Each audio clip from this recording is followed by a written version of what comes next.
All right, in the last video, we found an equation that we wanted to graph. Now I'm going to show you how to actually enter that equation. So we need to go into our program. We want to edit our program. Hit enter on the program you want to edit. And now we need to scroll down. So a shortcut to scroll down, hit alpha first and then hit the down. It's going to jump like the whole page. So alpha down will get you where we want to go. Now let's actually enter our program. So to do this, we want to use this draw F feature. That's draw function. This is how your calculator knows you want it to graph something. So hit second program, and we want option 6, which is draw F. So it'll print it on the screen right there. Now I, in your packet, tells you how to use this command. It says draw F.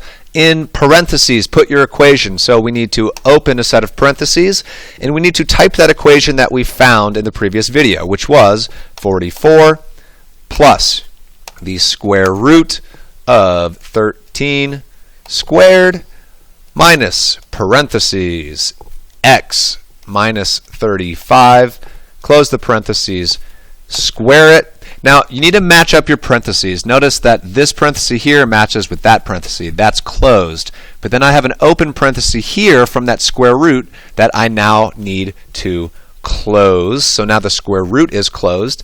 But then I still have an open parenthesis here as the draw F parenthesis. I need to close that. So make sure your parentheses all match up. So I've got 1, 2, 3 opening, and I've got 1, 2, 3 closing. Now, in the packet it says divide that by, open a parenthesis, the restrictions that we want. And in the previous video, we decided that we only wanted to see the left half of this circle. So we did not want to see the right half. So I'm going to say x, hit the X button, is less than or equal to. To get that, you have to hit second.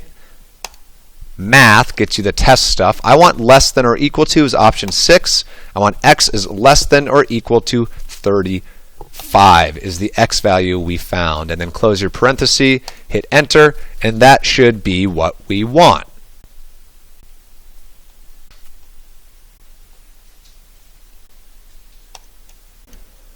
So now that I have entered the syntax to tell my calculator to graph this thing, I want to test it and see how it looks. So I'm going to hit second, quit, and now I'm going to actually run my program. So hit the program button, and let's choose the program that we made. So hit enter.